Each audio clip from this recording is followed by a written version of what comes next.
وہ قرآن عام ہو جائے، ہر ایک پرچم سے اونچا پرچم اسلام ہو جائے۔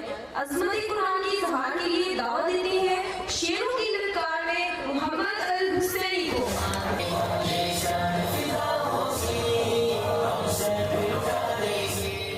بسم اللہ الرحمن الرحیم۔ حاضرین محفل کو محمد الحسینی کا سلام پیش ہوا جاتا ہے۔ جناب والا کی نعت کے ایک عظیم ترین راز سے پردہ اٹھاؤں گا، آپ کا ساتھ ہونا بہت ضروری ہے۔ یہ کتاب پاک ایک آئینہ کردار ہے، یہ کتاب پاک ایک آئینہ کردار ہے، مومنوں کے ہاتھ میں اللہ کی تلوار ہے، جس نے روشن کر دیے راہ صداقت کے خطوط، جس نے روشن کر دیے راہ صداقت کے خطوط، جس نے آدم کو کیا اس کے خدا تک باریا۔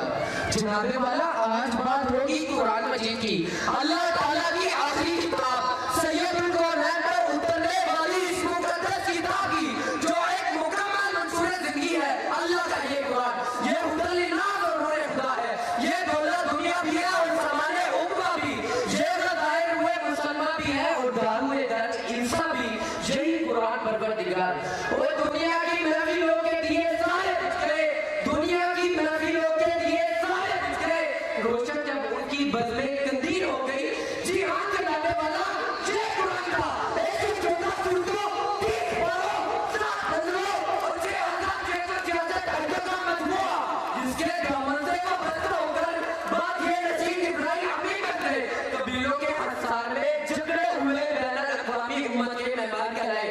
ہر افراج کا معلم حکمت وہ دانش کے منصب پر فائز ہوئے، اپنوں کے خون میں نہائے ہوئے عالمی امن کے ضامن ٹھہرے، معمولی اقدام معاشرہ سے نواقص ایک عالمی تہذیب کے باری قرار ہے۔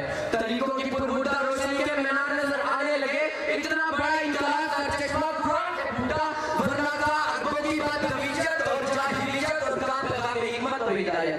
یہ سب فیض قرآن حکیم کا تھا۔ جناب والا حالانکہ اس وقت عربوں میں کوئی کتاب دستیاب نہ تھی، جناب والا آج عالم اسلام میں ہزاروں جماعت، لاکھوں طلبہ، کئی کروڑ کتابیں، الفاظ و حروف کی نظم و ترتیب کا جدید سائنسی سامان اور ابلاغ کے بہترین اور مؤثر رہے۔ اس سب کچھ کے باوجود اندھیرا ہو رہا ہے، بجلی کی روشنی میں کا منظر نگاہوں کے سامنے ہے۔ پورا عالم انسانی آخر کس چیز کی کمی محسوس کرتے ہیں؟ سائنس نے اس کے دامن میں کیا کچھ نہیں پا دیا، سائنس نے اس کے دامن میں کیا کچھ نہیں پا دیا، غاروں سے نکلے ہوئے انسان کو محلات اور بیابانوں تک پہنچا دیا، پتھر کے ایسے کمپیوٹر کے دور میں لاکھ لا دیا، جزیروں میں رہنے کے آدھی چاند اور مریض پر کمنڈے ڈالے ہیں۔